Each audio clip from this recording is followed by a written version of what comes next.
Saudara, dari pengalaman saya bertahun-tahun di training profetik seperti ini, atau lebih lengkap lagi kita sebut training supranatural karena mencakup semua aspek saudara, yang kerasulan masuk, yang profetik masuk, dan jangan dilupakan yang lainnya saudara, yang sifatnya penginjilan, pengajaran, penggembalaan, semua itu menjadi satu. Dan biasanya ada satu istilah yang sering kami gunakan untuk memudahkan pengertian kita. Yesus pernah berkata pada puncak perayaan saudara kepada orang banyak, "Mari datang kepadaku dan minum. Barang siapa yang haus, minum." Dan setelah itu Tuhan berkata, dari dalammu akan mengalir keluar. Pour out bahasa Inggrisnya, jadi mengalir keluar. Aliran-aliran air hidup. Atau terjemahan lain mengatakan rivers of living water. Ya, sungai, dan bukan satu sungai ya. Idenya tuh beberapa batang sungai, banyak gitu. Akan mengalir keluar. Sungai-sungai kehidupan. Nah, kalau saudara perhatikan baik-baik pada waktu kita minum, kita sedang menginput sesuatu, kita sedang memasukkan sesuatu ke dalam diri kita. Tetapi pada waktu pour out, itu output. Dan saudara, kita semua tahu bahwa output itu ditentukan dari input. Betul? Kalau yang dimasukkan ke dalam botol ini cuma segini, ya segini aja udah yang saya bisa minum. Kalau saya mau lebih dari ini, saya harus ambil botol lain. Karena apa? Sesuai dengan input, itulah output yang kita terima. Nah jadi saudara, seringkali pada waktu kita haus, kita bukannya input, kita malah memforce output. Padahal udah gak ada apa-apa di dalam, udah kering, mau kasih apa? Mobil aja tahu kok saudara. Coba bahan bakarnya habis. Apa mereka ngotot saudara mau jalan terus? Enggak. Mereka bilang majikannya, nih udah kuning nih lampu nih, berhenti. Dan begitu kita sampai di SPBU, kita akan baca plang yang berkata apa? Selama mengisi bahan bakar harap, mesin dimatikan. Rest. Menanti-nantikan Tuhan. Berdiam di hadirat Tuhan. Banyak yang menganggap what for? Loh saudara, kita udah kehabisan bahan bakar kok. Tapi saya masih bergerak Pak. Iya, karena jalannya menurun, jadi katanya bergerak. Tapi meluncurnya kan ke bawah. Bukan karena bahan bakar, karena momentum. Banyak orang pikir gitu, saya masih gerak kok Pak.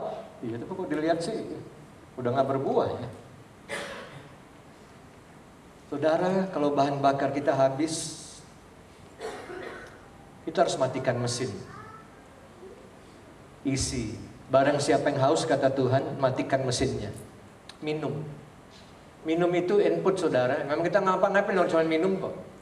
Tapi kita kan hidup karena kita minum terus. Coba nggak minum selama 1 minggu. Minum.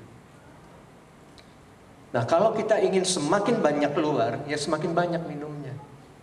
Hari-hari Tuhan bilang banyak minum, biar makin banyak keluarnya. Kalau kita ingin reverse, ya minum sungai saudara. Guluk-guluk minum yang banyak. Bulan lalu Suset Hating datang ke sebuah rumah doa saudara yang ada di Sentul, daerah Bogor situ. Dengan beberapa pemimpin saudara, dia berdoa di situ. Dan saudara ketika diminta oleh pendoa untuk menyampaikan sesuatu gitu yang bagus sebagai perbekalan mereka, untuk jadi bekal mereka dalam berdoa, maka Suset Hating cerita pengalamannya. Dia sudah tidak bersama lagi dengan Pak Reinhard Bongke dalam pengertian satu yayasan atau satu tim pelayanan gitu. Saya nggak tahu apakah masih kerja sama networking, nggak tahu. Tapi dia cerita sendiri, dia udah punya pelayanan sendiri. Jadi saudara, dia bercerita satu kali Tuhan suruh dia menghadiri satu kebaktian, bukan kebaktian yang event khusus, event spesial gitu, bukan seperti ini. Mungkin cuma hari Minggu gitu. Di sebuah gereja, dan pembicaranya pun orang biasa aja, bukan orang yang udah terkenal. Dia taat, dia hadir saudara. Dan ternyata waktu dia ikut kebaktian itu, dan orang ini khotbah yang gak terkenal ini, saudara, dia dapati sesuatu. Dia dapati sesuatu yang selama ini dia cari. Apa yang dia cari selama ini? Dia sendiri yang ngomong nih, saudara ya. Dia cerita bahwa selama ini dia sudah mulai merasa kering. Mengapa? Apakah karena dia mulai kurang berdoa? Tidak. Dia masih berdoa 6 jam sehari. Itu yang bikin dia heran. Doa 6 jam, kok kering? Nah, saudara, di kebaktian ini dia dapat kuncinya dari Tuhan. Ternyata meskipun dia berdoa selama 6 jam sehari, tapi dia mulai melakukan itu sebagai satu kebiasaan. Karena memang karunia-Nya kan berdoa. Saudara, kalau kita dapat karunia dari Tuhan, artinya kita diperlengkapi dan kita dimampukan. Teman-teman saya yang punya karunia untuk menggembalakan, mereka bisa menggembalakan dengan begitu aja. Ya, memang karunianya di situ. Teman-teman saya yang pengajar-pengajar, mereka lagi tidur, saudara cubit, mereka bangun tuh langsung Alkitab. Kejadian 1 ayat 1, demikianlah Tuhan. Memang guru, saudara. Ya, pendoa begitu. Mau dibawa kemanapun, ya. Saya punya seorang pendoa yang juga pernah melayani di Mojokerto kalau nggak salah. Teman, nabi dan pendoa, udah usia emas juga, saudara. Saya masih usia perak nih. Namanya Ibu Kitty Hamilton. Dan saya ingat kalau saya sama Ibu Kitty ini pergi kemana gitu. Waktu itu saya masih menolong Ibu Kitty menerjemahkan beliau kemana dia pergi, saudara. Kemana kita pergi itu dia berdoa terus. Lihat apa? I pray Lord apa? Lihat apa? Berdoa, saudara. Sangat gampang bagi Ibu Kitty ini untuk berdoa, memang itu karunia-Nya. Jadi buat society untuk 6 jam itu ya, memang itu yang dia dapat. Nah, cuman dia tidak sadari ada sesuatu yang mulai hilang. Itu yang bikin dia merasa kayak, kok mulai hambar ya? Ada apa ya? Aku kan nggak hidup dalam dosa, nggak ngapain. Dan akhirnya dia sadar, saudara, bahwa sesuatu yang hilang dalam dirinya itu namanya apa, saudara? Passion. Gairah. Dan anak muda itu lagi ngomong tentang satu hal ini aja. Kembali kekasih mula-mula. Cuman ngomong itu aja. Pelayanan kita dari luar bisa kelihatan perfect. Tapi Tuhan bilang kepada jemaat di Efesus apa? Kejatuhanmu dalam. Kembali kekasih mula-mula. Dari luar bisa kelihatan nggak ada apa-apa. Tapi Tuhan lihat motivasi kita sudah bukan gairah lagi. Ada banyak hal yang bisa kita lakukan, saudara. Bukan karena gairah kita kepada Tuhan. Jadi akhirnya, saudara, pembicara dan pendoa kelas kakap ini, kalau mau ngomong gitu, waktu altar call maju, yang nomor 1 lari itu dia. Nangis dia di depan. Dan dia minta sama Tuhan, mulai hari itu kembalikan gairah itu. Kembalikan kasih mula-mula. Karena aku gak mau berdoa tanpa itu. Aku gak mau berdoa kayak mesin. Aku bukan mesin. Aku mau berdoa karena aku intim dengan Tuhan. Nah, saudara yang ngomong ini susah netting loh. Ya kaget-kaget lah kita dengarnya ya. Wih, kok dia bisa ngalamin gitu, apalagi kita, waduh. Ya kita sama-sama ya kayak berdoa minta Tuhan, ya kembalikan kami ke kasih mula-mula, minta gairah itu. Jangan sampai kami masih bergerak padahal udah gak ada bahan bakar sebetulnya. Tuhan, ya. Dan Tuhan ingatkan ini. Ayo, nantikan aku. Barang siapa yang haus minum, tenang, rest. Rest in me, bukan nganggur ya saudara ya. Tapi punya sikap yang menanti-nantikan Tuhan. Penuhi aku, penuhi aku, penuhi aku.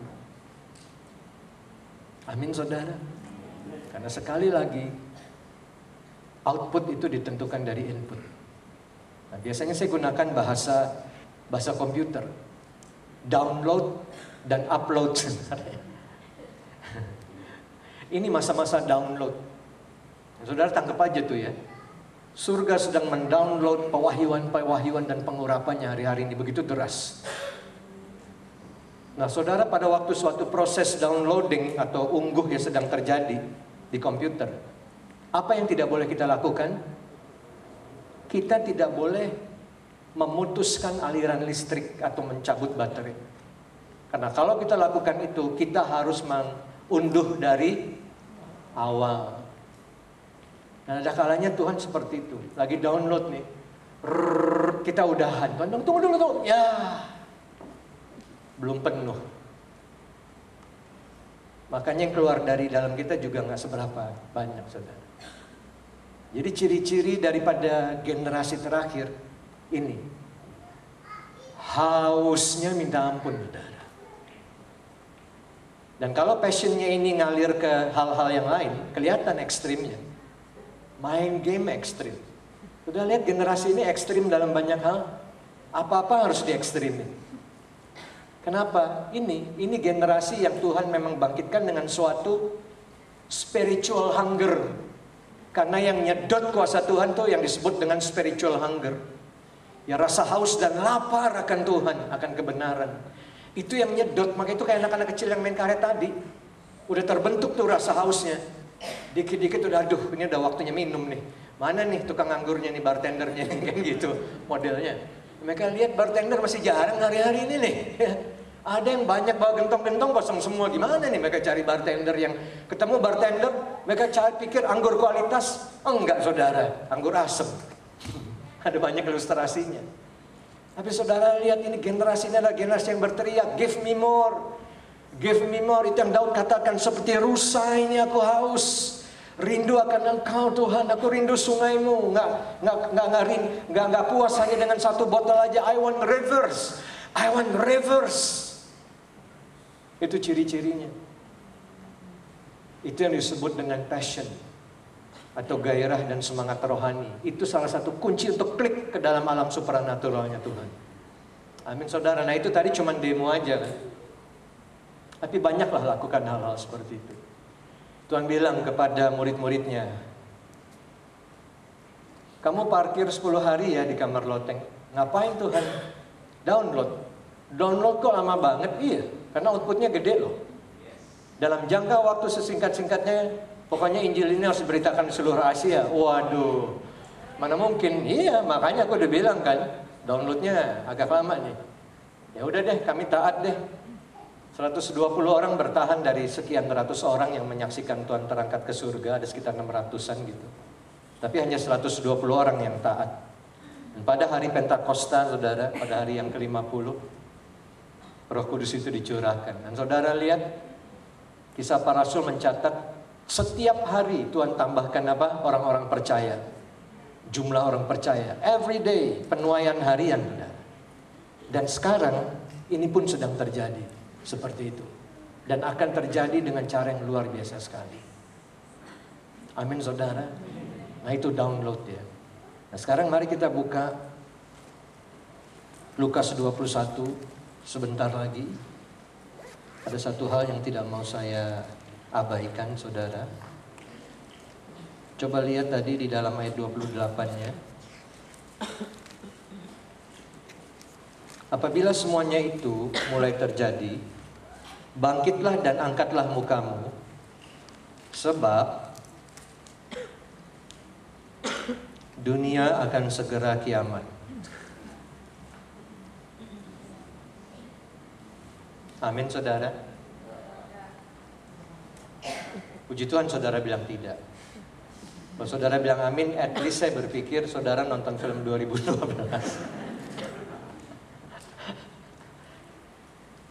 Tanda-tanda sih memang menunjukkan seolah-olah dunia sedang menuju kiamat, bukan? Anehnya Tuhan bilang, kalau kau lihat dunia ini makin semeraut, itu tandanya bumi ini akan segera dipulihkan. Nah kan aneh, saudara. Mengapa? Karena pada waktu Tuhan Yesus datang kembali, bumi ini akan dipulihkan, bukan? 1000 tahun damai, 1000 tahun kelimpahan, 1000 tahun kemuliaan, bumi pulih lagi. Maka itu Tuhan bilang, kalau engkau melihat semuanya ini terjadi, justru bersukacita. Karena itu tandanya penyelamatanmu sudah dekat. Bukan kiamat yang dekat, tapi penyelamatan. Nah, dari bumi yang model gini, saudara, jadi bumi yang baru, that's supernatural.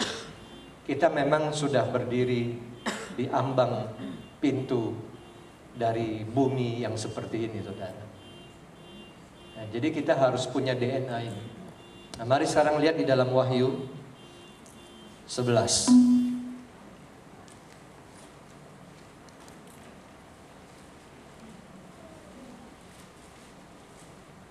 Nah, saya mau bicara di Wahyu 11 ini tentang tatanan dunia baru sebentar, supaya gereja tahu apa yang sedang terjadi. Sebentar aja, saya nggak akan ngajar seminar akhir zaman, nggak ada. Orang-orang yang lebih pakar soal itu. Coba kita lihat dulu, saudara, Wahyu 13.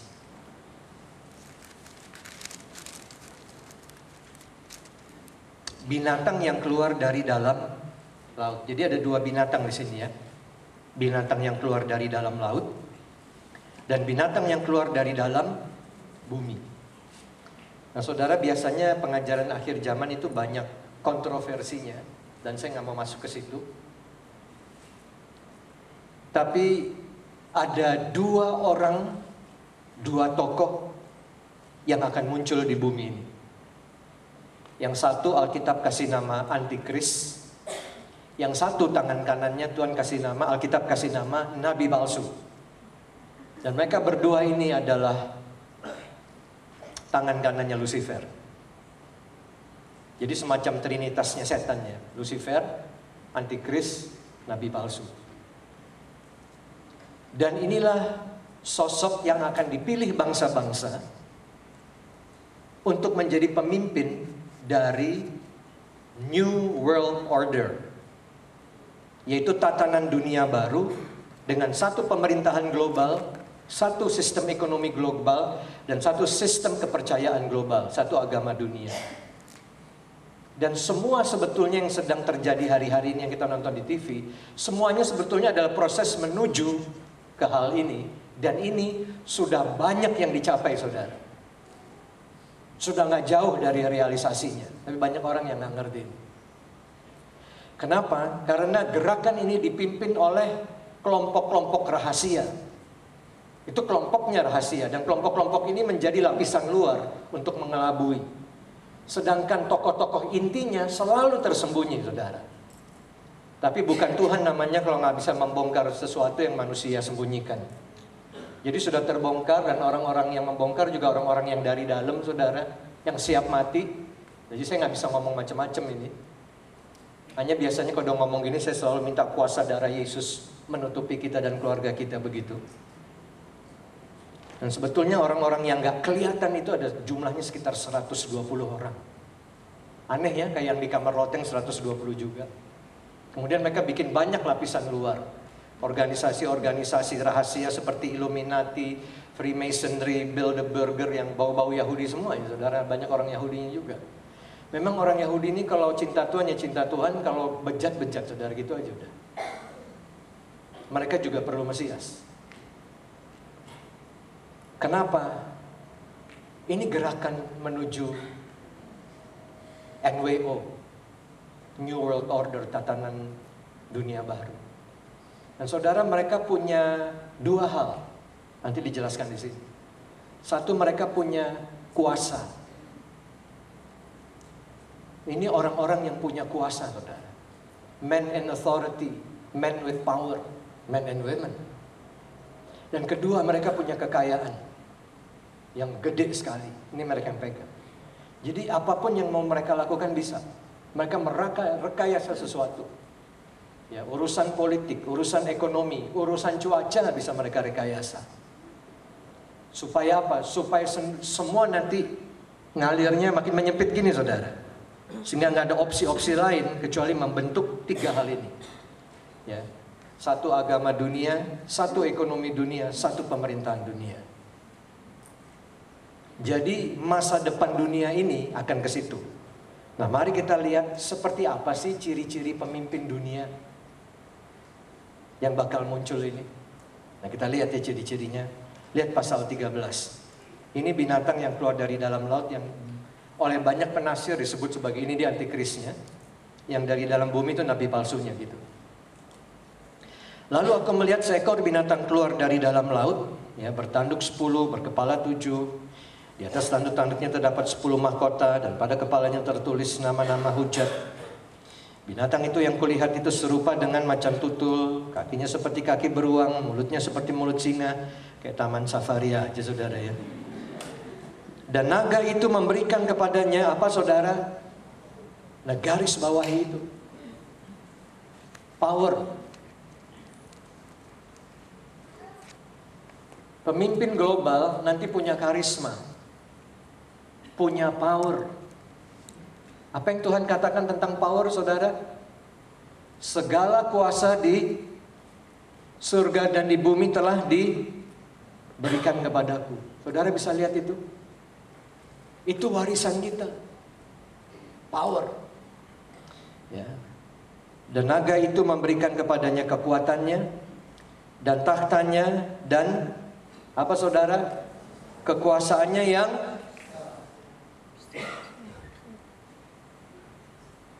ini peperangan rohani di akhir zaman. Ini yang sedang kita hadapi.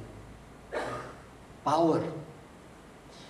Dan di dalam ayat 3 dikatakan, tampaklah kepadaku satu dari kepala-kepalanya seperti kena luka yang membahayakan hidupnya, tetapi luka yang membahayakan hidupnya itu sembuh. Dan seluruh dunia heran. Saudara, kenapa seluruh dunia bisa heran? Apa yang mereka lihat?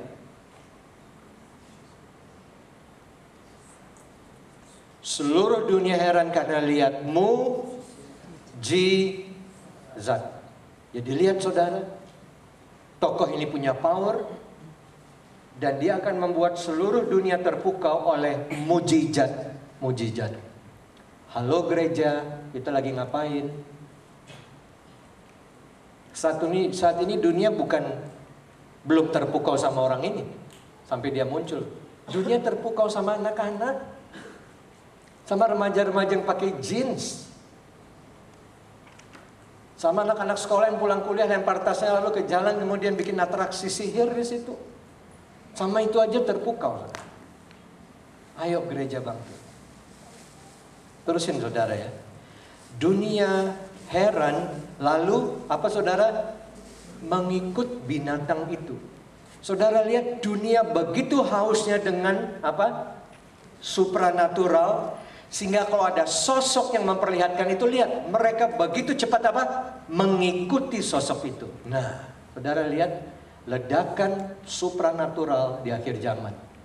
Itu saudara, yang lagi puter-puter di sini. Nah, terusin. Dan mereka menyembah naga itu karena ia memberikan kekuasaan kepada binatang itu. Ya, jadi antikris dan nabi palsu tujuannya adalah untuk membuat manusia menyembah naga atau Lucifer ya. Dan mereka menyembah binatang itu dan berkata, siapakah yang sama seperti binatang ini dan siapakah yang dapat berperang melawan dia? Dan kepada binatang itu diberikan mulut. Siapa yang berikan saudara? Kepada binatang itu diberikan mulut yang penuh kesombongan dan hujat. Kepadanya diberikan juga kuasa untuk melakukannya 42 bulan lamanya. Jadi memang ini sesuatu yang masih terjadi tadi. Tapi saudara, panggungnya sudah dibangun ini. Suasananya sudah dipersiapkan ini saudara. Kita lihat di mana-mana. Maka itu kita lihat ledakan supranatural terjadi di mana-mana sekarang. Ya, praktek-praktek spiritual sekarang sedang diaplikasikan dan diterapkan di perusahaan-perusahaan besar. Gak harus Kristen saudara. Malah yang menyedihkan kalau Kristen agak lambat dalam hal ini.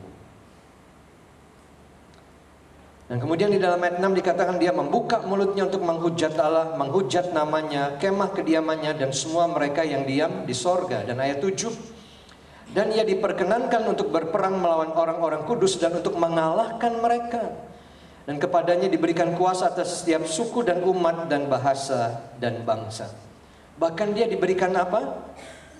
Dia diberikan perkenanan untuk melawan orang-orang kudus dan mengalahkan mereka.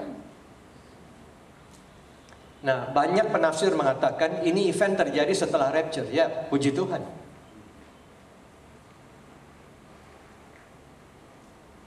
Karena memang setelah rapture akan muncul satu masa yang di Alkitab, di wahyu-wahyu yang agak ke tengah ke belakang, itu disebut murka Allah dicurahkan. Banyak orang kan nggak suka dengan kata itu. Tapi apa kita mau setip dari Alkitab kata itu? Apa Tuhan nggak berhak untuk murka? Tapi Allah kan kasih. Ya nggak tahu, tanya Tuhan dong kenapa ada murka di sini. Apakah kasih tidak menghukum dosa? Kasih Tuhan yang seperti apa? Dan memang sih gejalanya setelah rapture baru situasi ini muncul. Karena murka kan bukan porsinya mempelai, saudara. Favor itu porsinya mempelai. Amin. Murka itu porsinya bangsa-bangsa yang telah menolak Tuhan. Jadi memang kita bisa percaya dengan cukup mantap sebetulnya rapture sudah terjadi. Jadi orang-orang yang tertinggal memang melihat menderita luar biasa karena kekuatan ini diizinkan Tuhan untuk mengalahkan orang-orang kudus. Jadi kita sedang memasuki satu masa peperangan yang cukup intens. Meskipun ini misalnya nggak ngomong tentang kita, tapi bukan berarti kita anggap ringan kan situasi ini, saudara. Karena panggungnya kan sudah dipersiapkan. Nah, mari kita lihat ciri-ciri sekarang dari nabi palsunya. Jadi nabi palsu ini adalah papan iklan untuk antikris. Pilih antikris, pilih antikris. Ya, nanti pokoknya kemiskinan diberantas, sakit penyakit akan ditangani macam-macam lah gitu. Sedangkan begitu orang nyembah antikris, dia akan kasih tahu, saya jadi hebat gini karena nyembah Lucifer. Ayo semua nyembah naga itu. Nah gitu kira-kira cara kerjanya. Nah kita lihat sekarang nabi palsu. Yang ini binatang keluar dari bumi ayat 11. Dan aku melihat seekor binatang lain keluar dari dalam bumi dan bertanduk dua, sama seperti anak domba. Waduh, religius banget saudara ya. Akan kelihatan seperti sosok yang sangat religius, jangan-jangan bisa nubuat juga saudara. Nah, ya Tuhan Yesus itu digambarkan seperti apa? Anak domba, Lucifer seperti naga. Tapi anehnya waktu anak domba berantem sama naga, naganya yang keok terus saudara. Dahsyat benar ya. Tapi ini berarti dia punya roh religi yang kuat banget. Tetapi juga dikatakan apa saudara? Dan ia berbicara seperti seekor naga. Jadi kelihatannya seperti tokoh agama, tapi ajarannya sesatnya luar biasa. Karena penampilannya sebagai tokoh agama, tapi hatinya satanik abis. Ngomongnya jadi yang dia sampaikan adalah ajaran-ajaran iblis. Loh, iblis hari-hari ini pakai kedok agama? Enggak, udah dari zaman Yesus kok. Coba baca pada zamannya Yesus, yang paling bikin Yesus repot siapa? Pemungut cukai enggak? Malah pemungut cukai dia bilang, ayo ikut aku. Penjahat-penjahat diampuni, pezina diampuni waktu bertobat. Siapa yang bikin Yesus paling repot pada zamannya dulu, saudara? Tokoh agama, Farisi, ahli Taurat. Yang nyeret dia ke kayu salib siapa? Yang bilang, lepaskan Barnabas, lepaskan. Pokoknya Barnabas lepasin deh, ganti aja. Yesus yang dihukum itu siapa? Apalagi kalau kita udah nonton film The Passion of the Christ, Mel Gibson menggambarkannya dengan begitu indah. Bedakan saudara, roh Tuhan dengan roh agamawi. Bedakan itu. Itu beda. Tuhan memanggil kita untuk menjadi seperti Dia. Tuhan memanggil kita untuk menjadi rohani, bukan agamawi, saudara. Itu beda benar. Agamawi sama rohani beda. Being religious and being spiritual is a very, very different thing. Nah, itu yang kita harus tangkap.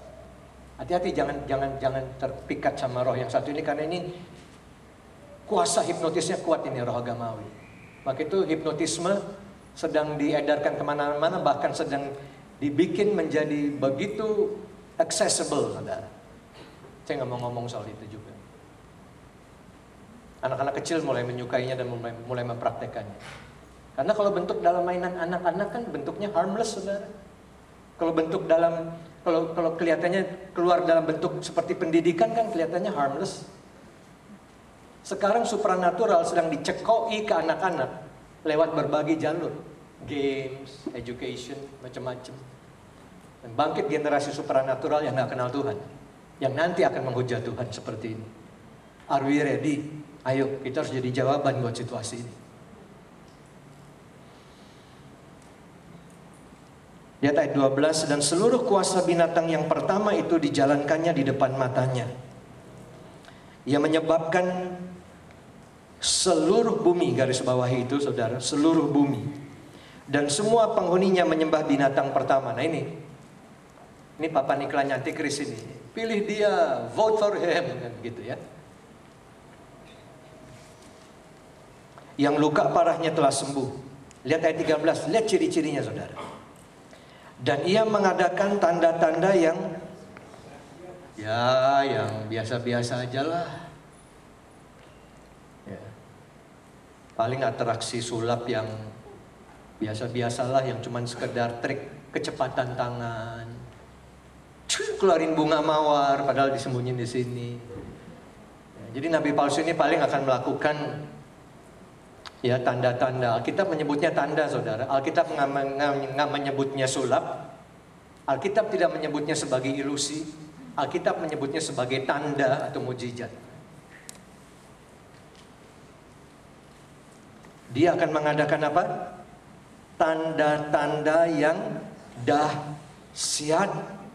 Bahkan dia akan menurunkan apa? Api dari langit ke bumi di depan mata semua orang. Dan ini bukan nabinya Tuhan loh. Ia menyesatkan mereka yang diam di bumi dengan, nah udah kita udah tahu kuncinya sekarang. Penyesatan yang terutama yang akan terjadi di bumi akan terjadi lewat tanda-tanda dan mukjizat. Itu yang akan nyedot orang paling banyak, saudara, ke dalam kesesatan. Ayo gereja siap. Kita punya yang lebih hebat. Nanti saya akan tutup dengan itu. Saudara, tadi ada satu kata yang membuat hati kita tenang. Kata apa itu? Kata Tuhan mengizinkan. Jadi semuanya ini terjadi bukan karena Tuhan kewalahan, saudara, tapi Tuhan mengizinkan. Artinya yang pegang kendali siapa? Tuhan. Yang duduk di takhta siapa? Tuhan. Anak domba tetap duduk di takhta, tetap berkuasa. Kalau bukan dia, ini nggak bakal terjadi. Tetapi kenapa dia izinkan ini terjadi di hari-hari terakhir? Ya itu tadi kan, murkanya. Dia izinkan ini terjadi. Dan katanya Tuhan bilang ini, oke, aku udah kasih kesempatan beribu-ribu tahun, nggak mau nyembah aku, tetap mengeraskan hati, ngejar setan lagi. Sekarang gini, silahkan tak izinkan sekarang. Sekalian hancur-hancuran, go. Itu yang terjadi. Ia menyesatkan mereka yang diam di bumi dengan tanda-tanda yang telah diberikan kepadanya untuk dilakukannya di depan mata binatang itu. Dan ia menyuruh mereka yang diam di bumi supaya mereka mendirikan patung untuk menghormati binatang yang luka oleh pedang namun yang tetap hidup itu. Dan kepadanya diberikan kuasa untuk memberikan nyawa kepada patung binatang. Saudara lihat tuh patung jadi hidup loh. Apa dunia nggak akan lompat-lompat? Dan ini semua disiarkan lewat satelit, saudara, real time. Ya, patung jalan itu film-film Godzilla semua itu udah deh, saudara, akan nggak laku tuh. Ini beneran, saudara. Nggak tahu di mana nih. Ya, apa di tengah Yerusalem, tiba-tiba tuh di tengah Manhattan tuh, di tengah mana nggak tahu. Di tengah Eropa mungkin di mana, ada patung gede, tiba-tiba udah kayak nonton film aja, saudara ya. Sehingga patung binatang itu berbicara juga, bertindak begitu rupa, bertindak begitu rupa sehingga semua orang yang tidak menyembah patung itu dibunuh. Dan ia menyebabkan sehingga kepada semua orang kecil, besar, kaya, miskin, merdeka, hamba diberi tanda. Akhirnya lari ke situ. Nah, itu caranya dunia ini akan seolah-olah mereka taklukkan. Tapi kalau kita lihat enggak, ternyata itu justru yang ilusi. Karena pada akhirnya tiba-tiba Tuhan datang dan semua itu habiskan, selesai. Nah, ini panggung dunia akhir zaman. So gereja di akhir zaman mau bikin apa? Dan saya akan tutup dengan ini karena saya harus ke airport dan saudara akan semakin diberkati Tuhan lebih dahsyat, saya percaya. Ini kan baru startnya. Finishnya nanti meledak, saudara. Saudara bisa rasakan itu. Saya bisa rasakan ada sesuatu yang bakal meledak nanti.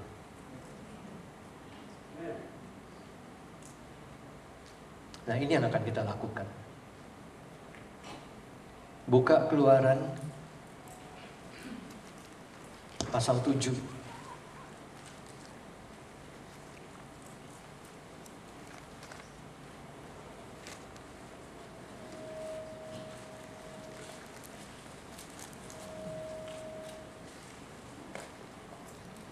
Mesir lagi digoncang ya. Aneh kan? Paskah pertama dilakukan di mana, saudara? Mesir.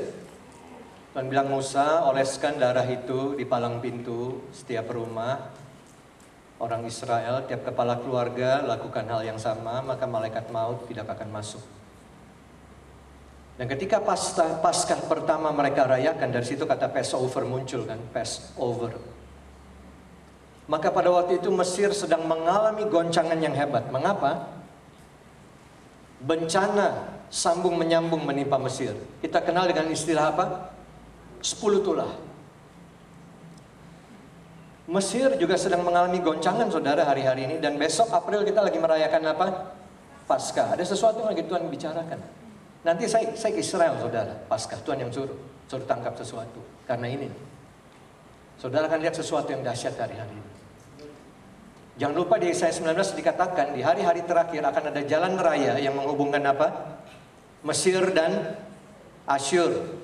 Dan kemudian bertiga dengan Israel, ketiganya akan jadi berkat di bumi. Itu sedang digenapi. Siap-siap aja. Ini dahsyat kerajaan Allah. Ayo. Dan jangan lupa, saudara, ya, kemuliaan Tuhan akan muncul dari timur ini. Asia akan jadi berkat buat bangsa-bangsa. Siap-siap. Kita beri tepuk tangan buat Tuhan. Emangnya saya pusing sama kiamat, saudara? Nggak ada artinya dibandingkan dengan sesuatu yang bakal Tuhan lakukan. Nah, lihat di dalam pasal 7 ayat 1. Tuhan membangkitkan Musa untuk melepaskan jutaan orang dari perbudakan dan kegelapan. Itu lambang Mesir dulu ya, rumah perbudakan. Karena beratus-ratus tahun Israel diperbudak di situ, jadi budak. Nah, di sini Musa dibangkitkan setelah dia dipersiapkan Tuhan dengan cara yang intensif sekali. 40 tahun diperem sama Tuhan di padang belantara.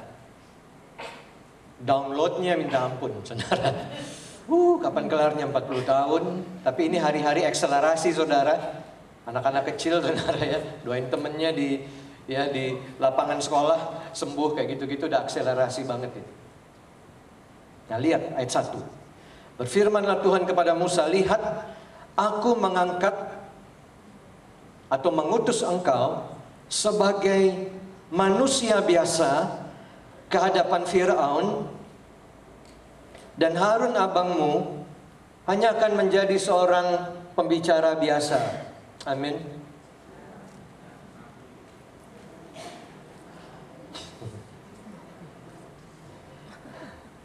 Tuhan bilang apa?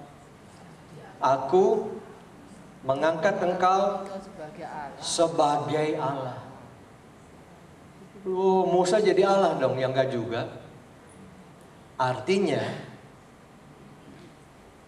Tuhan mendelegasikan otoritasnya kepada Musa, dan Musa mendapat tugas yang supranatural dari Tuhan. Kalau kita mau melihat jutaan jiwa hari-hari ini keluar dari Mesir, keluar dari perbudakan dan kegelapan, saudara. Kalau kita ingin lihat tuaian besar itu, gereja harus bergerak secara supranatural. Dan kemudian dikatakan Harun abangmu akan menjadi nabimu. Saudara lihat ya, pelayanan profetik hari-hari ini penting. Karena pelayanan profetik bukan sekedar menyampaikan kata-kata hiburan, levelnya bukan sekedar itu. Tapi pelayanan profetik levelnya sekarang berbicara kepada bangsa-bangsa demi apa? kelepasan dan keselamatan bangsa-bangsa. Melepaskan kata-kata yang didukung oleh otoritas surga. Ya Tuhan bilang, Yeskiel, apa yang kamu lihat? Nggak mau lihat Tuhan, ngeri. Lihat aja. Enggak, aku nggak suka film horor, sukanya film romantis, drama. Udah mana dibawa ke lembah lagi, aku nggak suka lembah, maunya gunung tinggi. Iya, tapi kenyataannya sekarang keadaan dunia kayak gini, lihat dulu. Aduh, penuh sekali dengan tulang-tulang kering yang mati. So, Tuhan bilang, anak manusia, Tuhan garis bawahi itu lagi, bikin orang jadi merasa lebih aduh ya. So limited, begitu terbatas. Anak manusia, kamu bisa bikin apa? Kemudian Yeskiel garuk-garuk kepala, ya nggak usah nanya lah Tuhan, udah jelas aku nggak bisa bikin apa-apa. Ini udah tulang kering yang mati.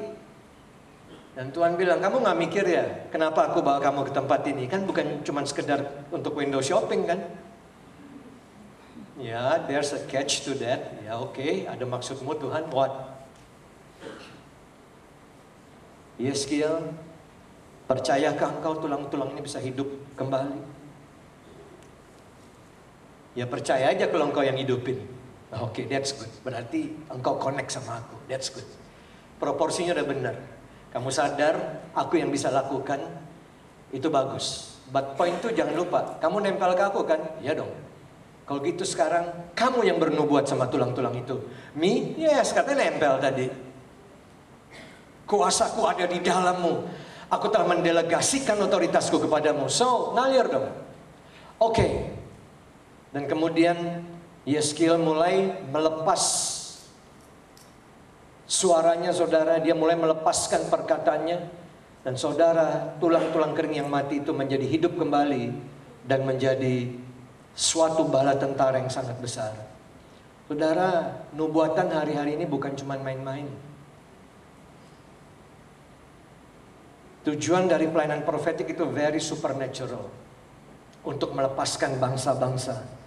Untuk menghidupkan kembali, saudara, orang-orang, kota-kota yang telah mati. Saudara bisa lihat itu. Salah seorang teman saya, gembala sidang di Sumatera, mengalami ini. Dia punya sebidang tanah 1 hektar gitu. Dia panggil pakar pertanian, diperiksa. Waduh Pak, pasir melulu Pak. Segini nih dalamnya nih, pasir. Nggak bisa Pak, dia mau tanam cabai kan, cabai lagi wut gitu ya. Dia bilang, aku udah nubuatin tanah ini. Aku nggak mau tahu, tanam. Akhirnya ahli pertanian ini nyerah. Saudara, ditanemin tanah itu. Saudara tahu, saudara, cabainya yang dihasilkan segini-segini. Nggak ada yang mustahil, saudara. Kita beri tepuk tangan buat Tuhan. Apakah kita betul-betul percaya Tuhan sanggup merubah gurun menjadi kebun buah-buahan? Itu akan terjadi hari-hari ini. Udah mulai terjadi di mana-mana. Ini yang Tuhan bilang. Dan kemudian Tuhan bilang begini dalam ayat 3. Tetapi aku akan mengeraskan hati Fir'aun dan aku akan memperbanyak apa? Tanda-tanda dan mujizat-mujizat yang kubuat di tanah Mesir. Lihat.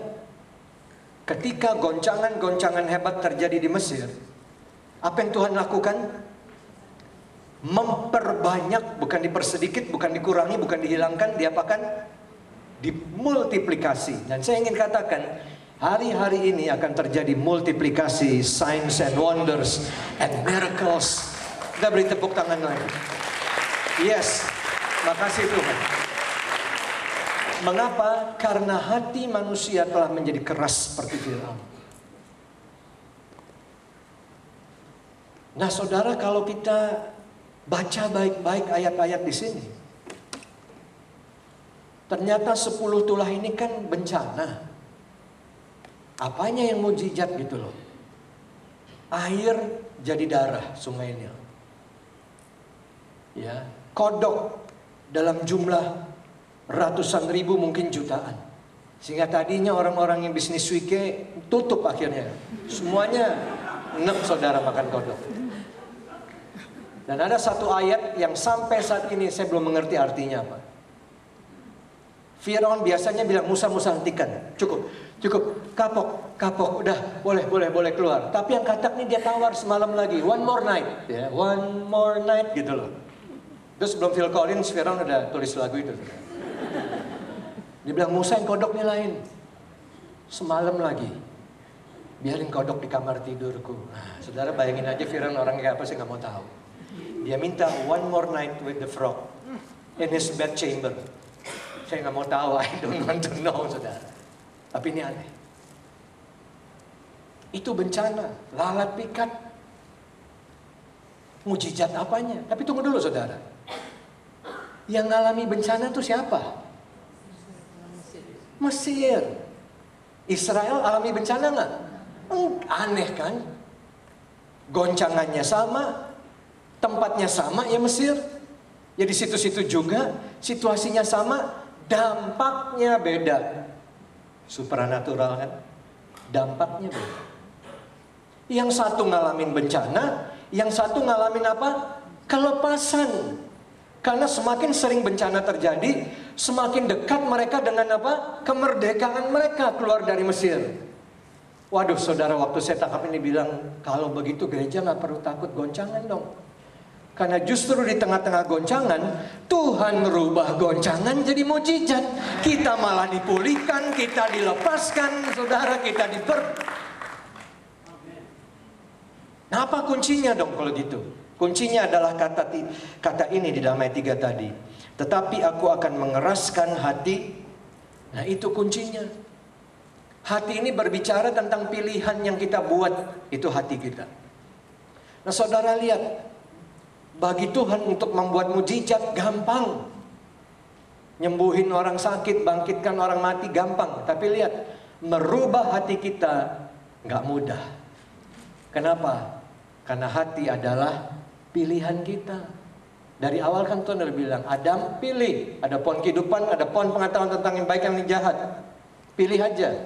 Pilih yang kehidupan, engkau melekat kepadaku. Pilih pengetahuan tentang yang baik dan yang jahat, engkau terpisah dariku. But itu pilihan, nah gampang saudara. Satu pilihan saja sebetulnya. Dunia jadi kayak gini. Tetapi Musa disebut sebagai orang yang paling lembut hatinya dari semua orang yang hidup pada waktu itu. Nah, jadi saudara, apa yang menentukan hasil akhirnya? Ketika goncangan terjadi, apa yang menentukan seseorang mengalami bencana atau mengalami mujizat? Apa yang menentukan? Hati. Yaitu respon kita di tengah goncangan. Itu yang menentukan, saudara. Responnya Firaun apa? Kurang ajar. Ya.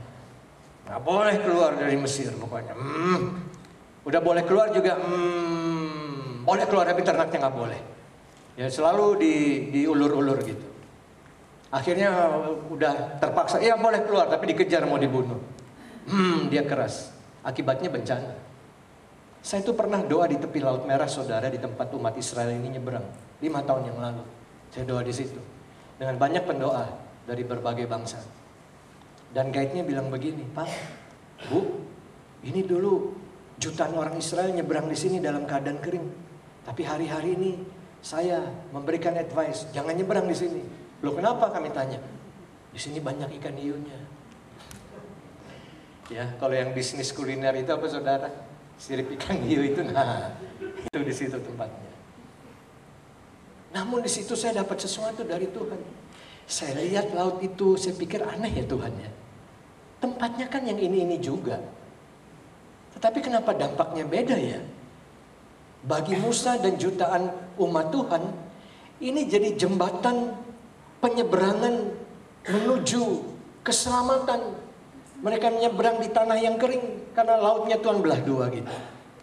Tapi bagi Firaun dan tentaranya, ini tempat penguburan massal. Saudara udah dapat foto-fotonya belum?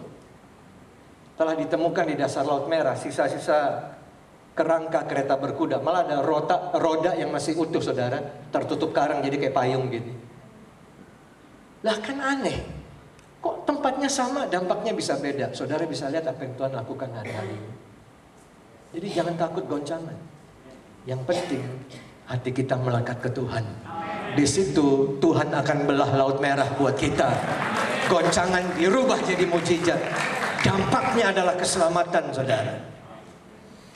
Itu kuncinya. Itu cara mengaktifasi supranaturalnya Tuhan.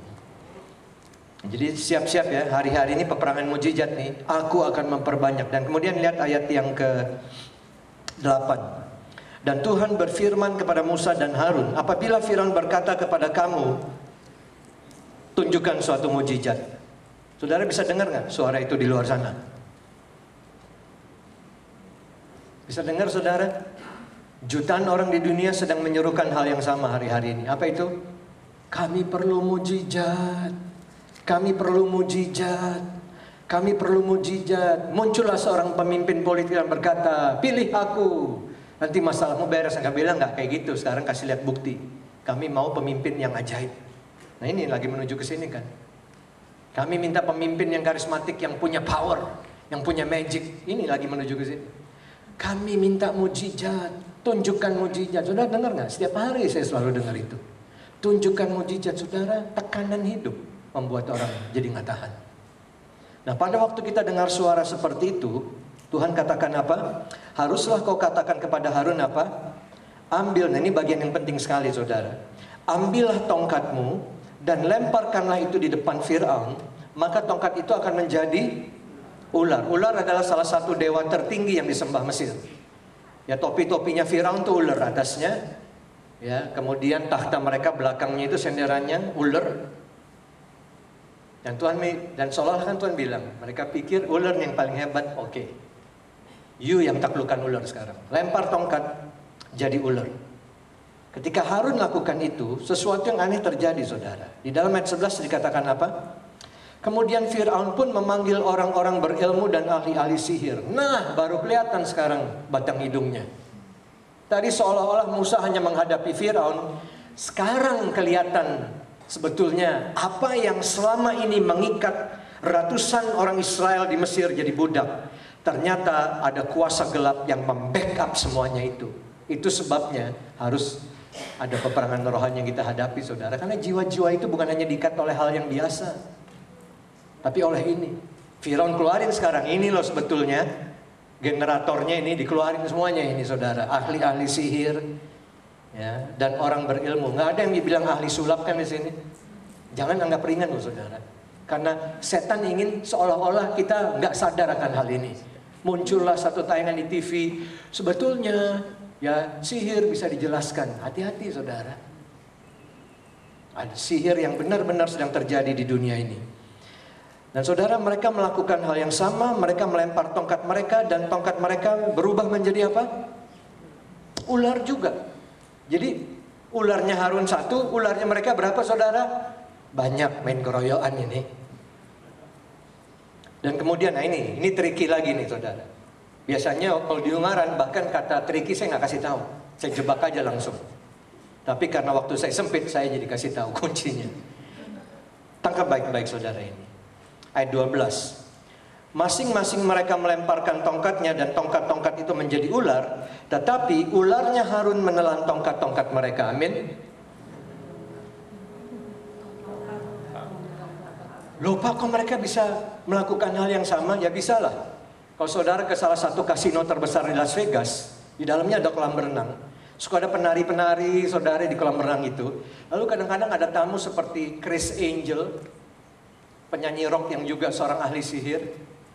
Dia akan berjalan di atas air situ saudara.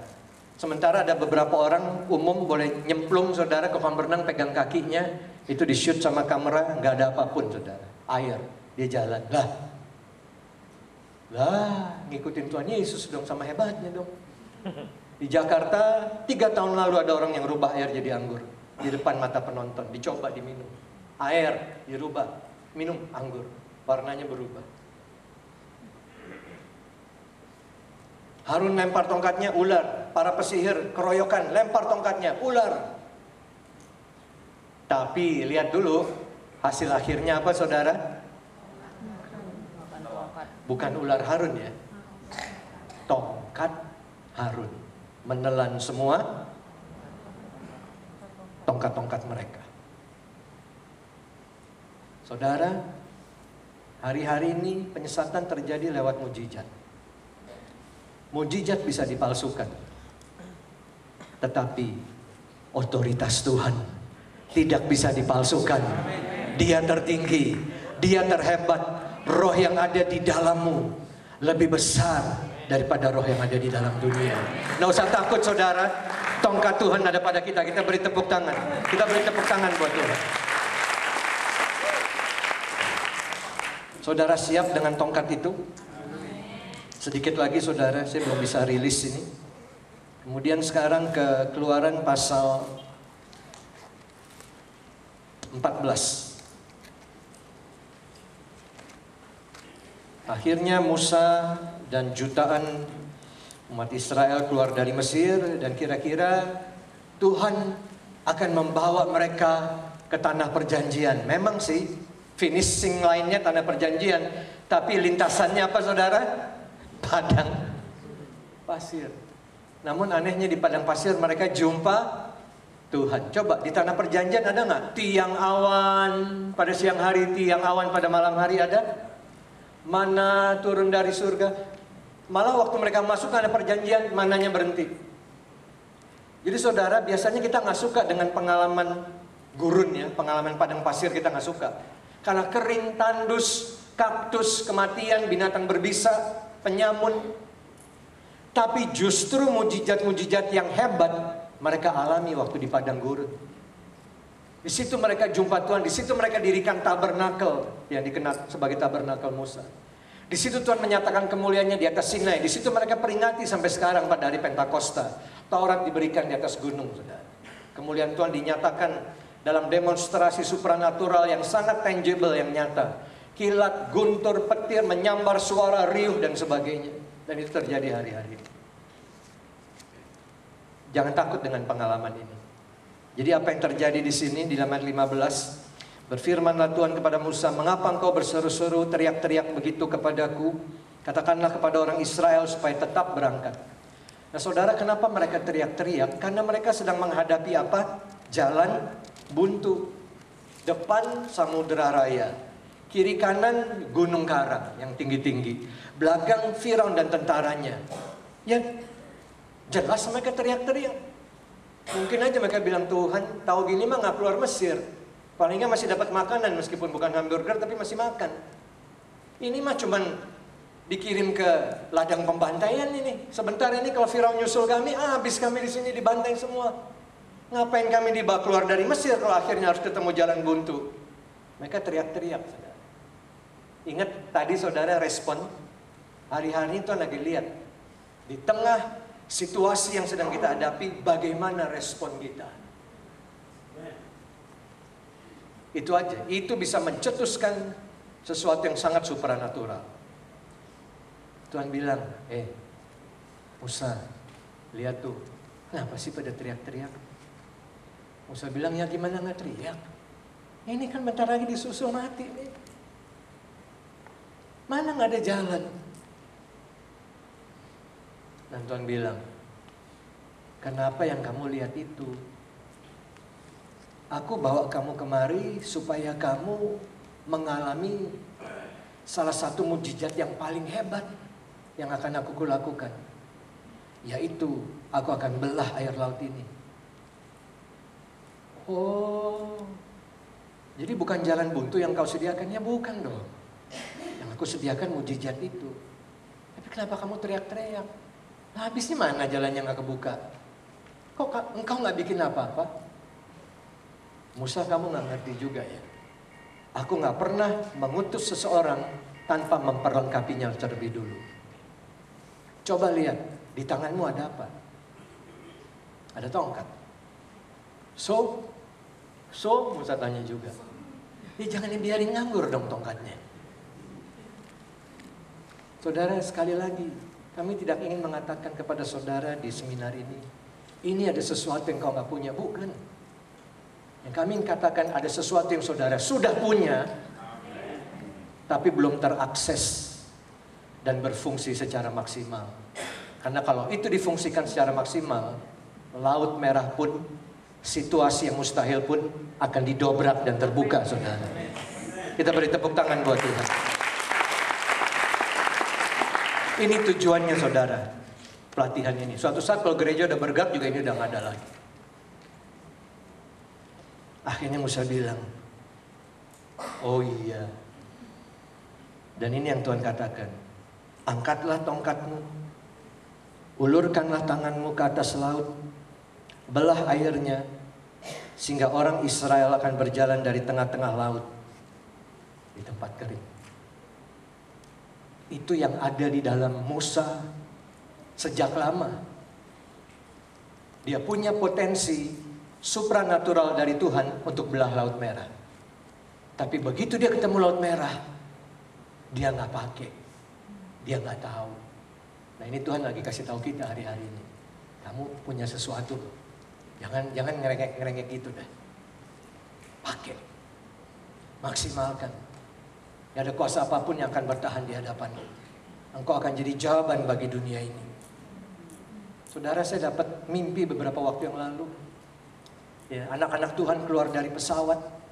Ya, wartawan udah nunggu, kamera dari berbagai TV udah nunggu dan berkata, "Pak, apa pesan yang kau bawa buat kota kami?" Ya, Tuhan tunjukkan kepada saya A, B, C ekonominya begini, itu masuk TV semua real time semuanya. Orang doakan orang lumpuh di pinggir jalan, di mall, jalan real time semuanya, saudara. Di tempat-tempat umum ini akan terjadi, di dunia pendidikan, di dunia ekonomi, di dunia pemerintahan. Anak-anak Tuhan akan bikin terobosan supranatural. Tuhan akan kirim kita ke pelataran Firaun dengan membawa tongkat, saudara. Hasilnya apa, Pak? Hasilnya jutaan jiwa hari-hari ini akan dibawa ke Tuhan. Jutaan, itu Mesir. Ini tanda dari Tuhan, Mesir digoncang supaya jutaan jiwa. Ini tuayan besar, saudara. Tapi jangan lupa, Tuhan ngutus kita supernatural sebagai Allah ke hadapan Firaun. Dan Tuhan katakan dalam ayat 17, "Tetapi sungguh aku akan mengeraskan hati orang Mesir sehingga mereka menyusul orang Israel, dan terhadap Firaun dan seluruh pasukannya, keretanya dan orang yang berkuda, aku akan menyatakan kemuliaanku." Garis bawah itu. Maka orang Mesir akan mengetahui bahwa akulah Tuhan. Itu catch-nya, itu tujuannya, saudara. Orang Mesir, orang-orang di luar sana, khususnya dari kelompok ini, akan mengetahui bahwa akulah Tuhan apabila aku memperlihatkan kemuliaanku terhadap Firaun, keretanya dan orang yang berkuda. Saudara lihat, Tuhan mengizinkan Firaun dan tentaranya mengejar Musa. Tuhan mengizinkan grup ini jadi kekuatan yang besar yang seolah-olah menelan dunia. Jangan takut. Ada maksud Tuhan. Maksud Tuhan apa? Ayat 18. Supaya orang Mesir akan mengetahui akulah Tuhan. Itu tujuannya. Karena lihat, saudara, kelihatannya seolah-olah mereka akan menelan dunia, tetapi hasil akhirnya apa? Kuburan massal. Aku akan menyatakan kemuliaanku. Bagi Musa dan orang Israel, bagaimana pengalamannya, saudara? Nyebrang di atas tanah yang kering. Bagi Firaun dan tentaranya, bagaimana pengalamannya? Ini akan terjadi, saudara. Kemuliaan Tuhan akan membuat kita mengalami dampak yang berbeda. Semakin banyak goncangan, semakin banyak mujizat, semakin mustahil masalah, semakin dahsyat kemuliaan Tuhan dinyatakan. You will be a sign and wonder on the earth. Kita beri tepuk tangan sekali lagi buat Tuhan. Mari kita berdiri, saudara. Bapa di dalam surga, terima kasih untuk session ini. Terima kasih untuk penyertaan-Mu. Saudara, angkat tanganmu. Saya mau doa penutup biasa-biasa, Tuhan mau nyalain. Angkat tangan. Ini Tuhan yang langsung mau kerjakan, saudara. Ada pengurapan buat signs and wonders lagi turun ini. Bukan siapa-siapa, nih Tuhan yang dicurahkan. Ayo, masing-masing kita terima aja. Terima. Terima. This is the anointing. Saudara. Seperti hujan deras sedang turun. This is the anointing. It is the anointing for signs and wonders. Tanda-tanda dan mujizat sedang turun kepada setiap kita. Receive, saudara. Terima aja, terima. Oh, Rabadawakush, terima. Oh, yes. Terima, yes. Oh, yes. Kami terima, Tuhan. Kami terima.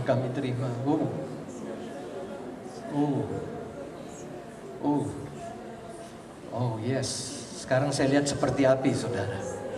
Seperti hujan. Sekarang seperti api. Signs and wonders. Terima. Oh God. Oh ralabashanderi makandara lamashandara. Oh randa kalamashikandara lamusandara lamakuria. Receive. Aku akan mengutus engkau seperti Allah ke hadapan Firaun. Receive. Oh kunamata karandela kanto kuria sikanda. Mulai saat ini jangan merengek-rengek, jangan bersungut-sungut. Pakai tongkat itu. Pakai namaku, nama di atas segala nama. Pakai otoritasku. Pakai kekudusanku. Pakai kuasaku. Pakai Isyakatara landora mapapapapa kuridiantakaran. Receive. Just receive aja. Ini memang dari Tuhan. Oh ratakala masih. Oh ralapakuria ralabosa. Sekian. Apa saudara, ini download. It's okay, ini download. Ini input. Terima aja. Hekalatura kamasakaya dakalayata karama. Saudara yang belum pernah bernubuat akan bernubuat. Yang belum pernah dapat penglihatan akan dapat penglihatan. Yang belum pernah doakan orang sakit, mujizat terjadi akan terjadi. Just receive. Ini downloadnya sedang terjadi.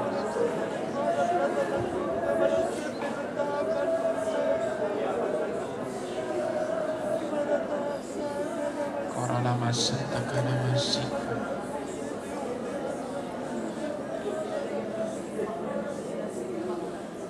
Korana masa takana masih. More. Korana masa takana masih.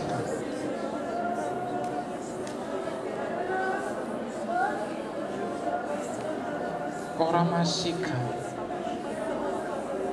Tuhan katakan beberapa daripadamu bejananya masih ada beberapa yang berisi, tuang saudara. New one is coming. Gelas yang penuh tidak mungkin bisa diisi lagi saudara. Semua kecewa, semua trauma, semua hal yang membuat engkau tidak nyaman, buang itu semua, ganti dengan yang baru. Kirama santa kanama sangka karena masih kamor. Minta lebih lagi saudara. Roh hikmat dan wahyu, extraordinary anointing. Kirana masangka.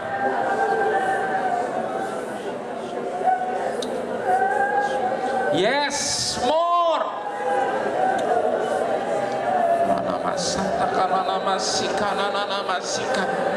Jangan pedulikan kiri kanan saudara, jangan.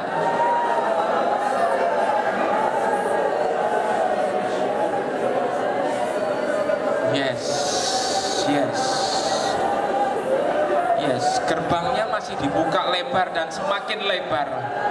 This is the flooded gate. Open your floodgate. Tuhan bukakan pintu banjir itu. Yes. And one, and two, and three. Take it. Korana masika more. Yes, Jesus.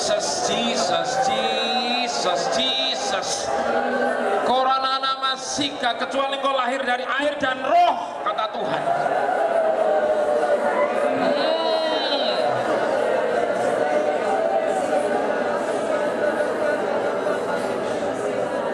Oh God, ya my God.